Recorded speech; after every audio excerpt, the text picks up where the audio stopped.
எண்ணெயை பார்த்தா, எண்ணெய் கலந்த உணவுகளை பார்த்தா மனுஷங்க பயப்படுறாங்க. ஒரு மெதுவடையை பார்த்தா, பஜ்ஜியை பார்த்தா பயமாக இருக்குது, அது சுவையாக இருக்குது அப்படின்னு சாப்பிட்றாங்க. ஆனால் பயமாக இருக்குது. எண்ணெயை பார்த்தா ஒரு அச்சம் ஏற்படுகிறது, ஒரு பீதி ஏற்படுகிறது. இதயத்தில் அடைப்பு ஏற்பட்டுருமோ, இதய நோய் ஏற்பட்டு விடுமோ, இதய செயல்பாட்டுக்கு அது மாதிரி எண்ணெய் கலந்த உணவுகள் காரணமாக இருக்குமோ அப்படின்னு பயப்படுறாங்க.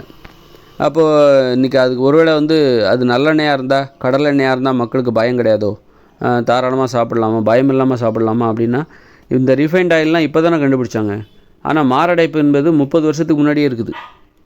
மாரடைப்பு என்பது 30 வருஷத்துக்கு முன்னாடி, அப்போல்லாம் சுத்தமான எண்ணெய் தான் பயன்படுத்துகிறாங்க. எண்ணெயில் ஒரு கலப்படமே கிடையாது. நல்லெண்ணெய், கடல் எண்ணெய், தேங்காய் எண்ணெய்ன்னு சொல்லி சுத்தமான எண்ணெய் தான் ஒரு 30 வருஷத்துக்கு முன்னாடி பயன்படுத்திகிட்டு இருந்தாங்க. ஆனால் அப்போவும் மாரடைப்பெல்லாம் இருந்துச்சு.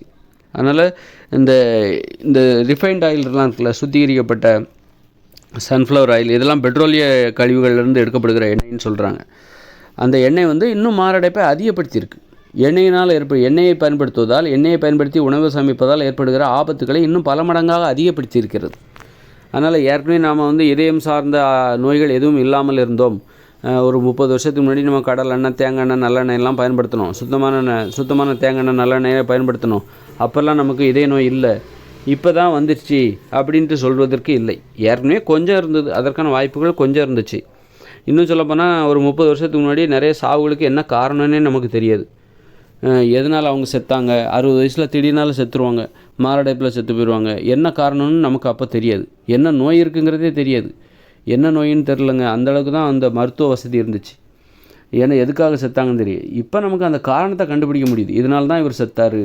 இன்றைக்கி உடற்கூறுகளை ஆராய்ச்சி பண்ணுற தொழில்நுட்பம் வளர்ந்து போச்சு. அதனால் நம்ம இன்றைக்கி தெளிவாக தெரியும். அன்றைக்கி தெளிவாக தெரில. அதனால் அன்றைக்கி இல்லைன்னு தெளிவாக தெரிலங்கிறதுனாலேயே, அன்றைக்கி நடந்த சாவுகளுக்கு தெளிவான காரணம் தெரியவில்லை என்பதனாலேயே அன்றைக்கெல்லாம் மாரடைப்பு இல்லை அப்படின்னு அர்த்தம் கிடையாது.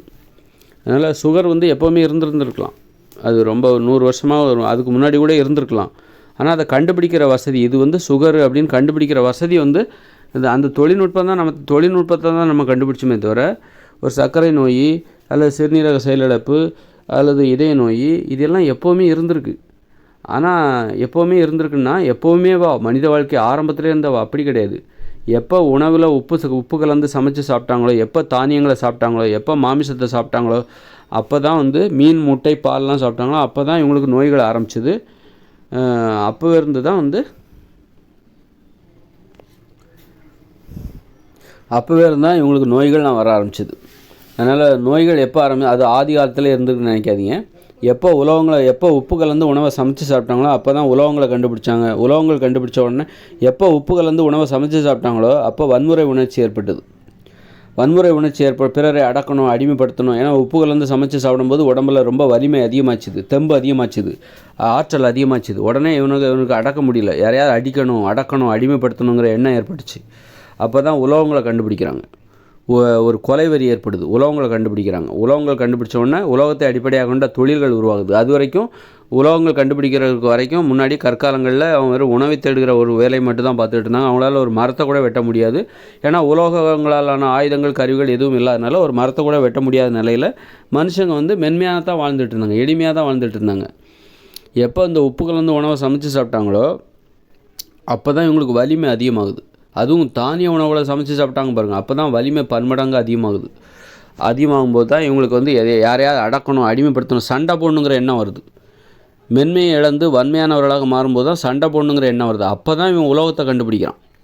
இந்த மனுஷங்களை சண்டை போட்டு இவங்களை சாகடிக்கணும் அல்லது கொலைவெறி வருது. மனுஷங்களுக்கு எதிரான அத்தனை பேரையும், மனுஷங்களும் எதிரியாக இருப்பாங்க, பிற உயிரினங்களும் எதிரியாக இருக்கும். அப்போ மனுஷங்களுக்கு எதிரியாக இருக்கிறவங்க, தனக்கு எதிரியாக இருக்கிற அத்தனை பேர்த்தையும் கொல்லணும், விடக்கூடாதா அப்படின்னு சொல்லிட்டு அந்த வெறி தான் இந்த உலோகத்தை கண்டுபிடிப்பதற்கான ஒரு தூண்டுதல். அப்போ தான் உலோகத்தை கண்டுபிடிக்கிறாங்க. அப்போ தான் அழிக்கணுங்கிற எண்ணமே வருது. இந்த உப்பு கலந்து உணவை சமைச்சு சாப்பிட்டா அழிஞ்சிருவாங்க. அப்போ தான் அழிஞ்சிருவாங்கல்ல, அப்போ நாம் மட்டும் அழிஞ்சா பரவாயில்ல, மற்றவங்களையும் அழிக்கணும் அப்படின்னு சொல்லிட்டு அந்த எண்ணம் தான் அதுக்கப்புறம் ஒரு உலக மாறுதலுக்கு காரணமாக இருக்கிறது. அப்போ உலோகத்தை அடிப்படையாக கொண்ட தொழில்கள் உருவாகுது. தொழில்களில் ஏற்றத்தாழ்வுகள் உருவாகுது. அது வரைக்கும் உலோகங்கள் கண்டுபிடிக்கிறதுக்கு முன்னாடி கற்காலங்களில் அவங்க ஒரு விவசாயத்தை மட்டுமே, உணவு உற்பத்தி மட்டுமே செய்து கொண்டிருந்த அவங்க, எளிமையான உணவு உற்பத்தி மட்டுமே செஞ்சுக்கிட்டு இருந்த அவங்க, உலோகங்கள் கண்டுபிடிச்ச பிறகு உலோகத்தை அடிப்படையாக கொண்டு ஒரு புதிய தொழில்கள்லாம் உருவாகுது. விவசாயத்தை தவிர பிற வேலைகள்லாம் தொழிலாக செய்ய ஆரம்பிக்கிறாங்க. இந்த தொழில்களில் ஏற்றத்தாழ்வுகள் ஆரம்பிக்குது.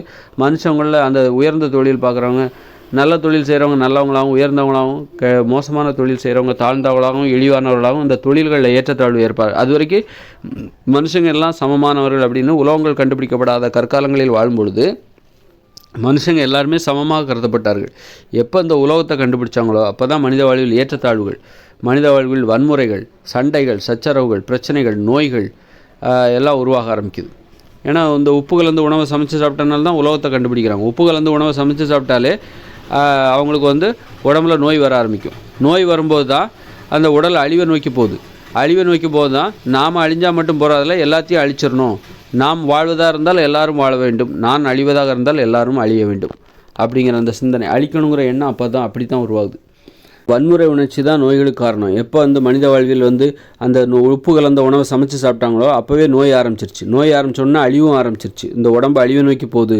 நாம் அழிஞ்சால் மட்டும் போதாது, மற்றவங்களையும் அழிக்கணும். அப்படிங்கும்போது அப்போது மற்றவங்களை அழிக்கிறதுக்கும் பல வகையிலையும் அழிக்கிறது, அதாவது அடிமைப்படுத்துறதும் பிறரை அழிக்க நினைக்கிற ஒரு முயற்சி தான், அவமானப்படுத்துறது, அழிக்க. அப்போ தான் உலகங்களை கண்டுபிடிக்கிறாங்க. உலகங்களை அவங்க கண்டுபிடிக்கிறாங்க.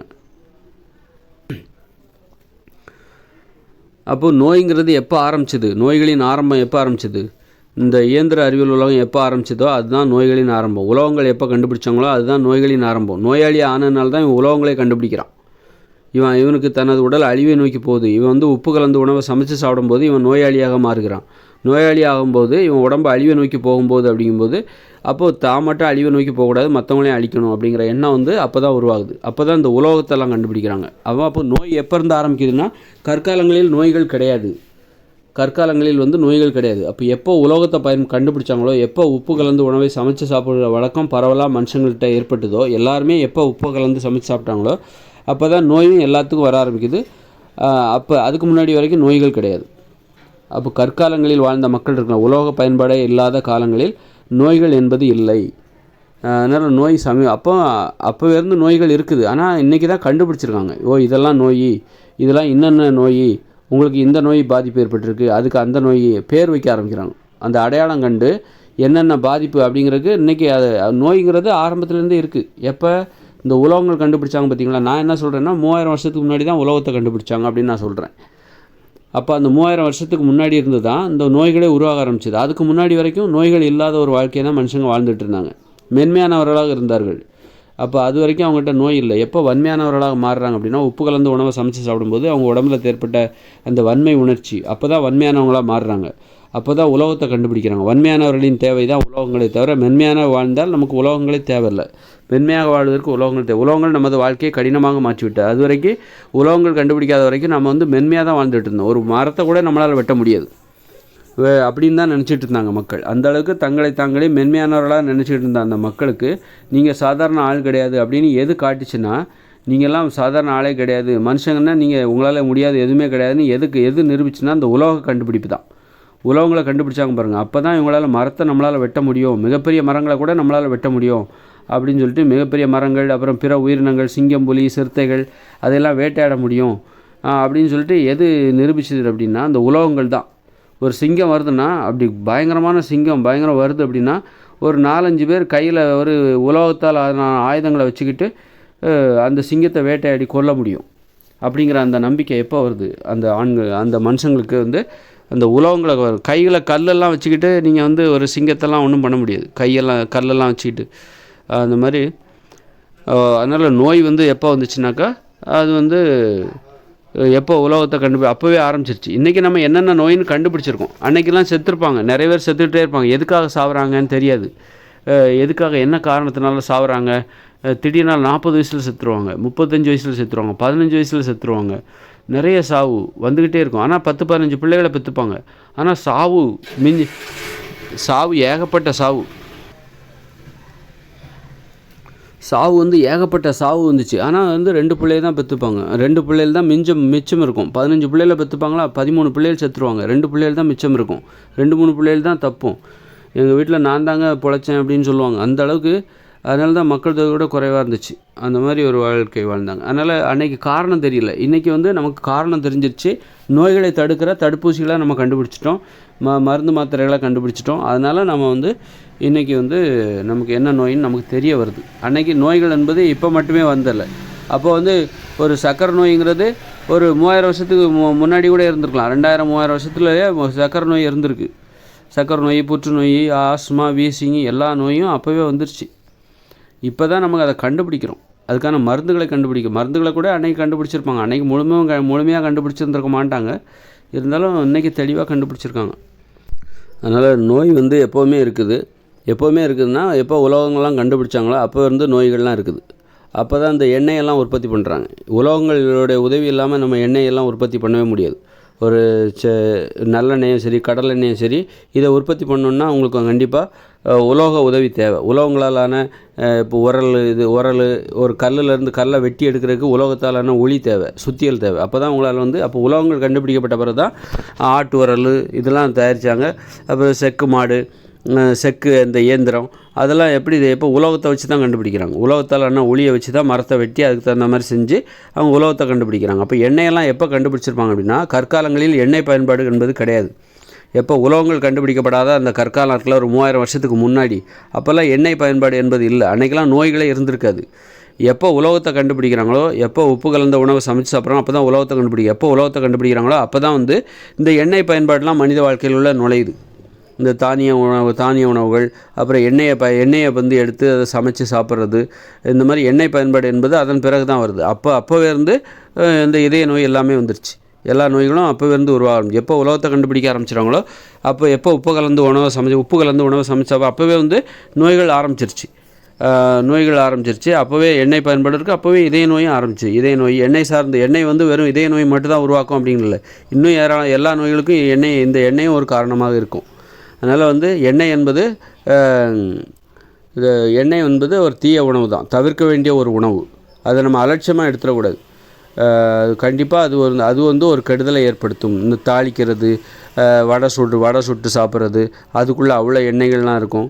அதெல்லாம் அந்த மாதிரி சாப்பிட்றது இதெல்லாம் கண்டிப்பாக கேடானது தான், உடல் ஆரோக்கியத்துக்கு தீங்கானது தான்.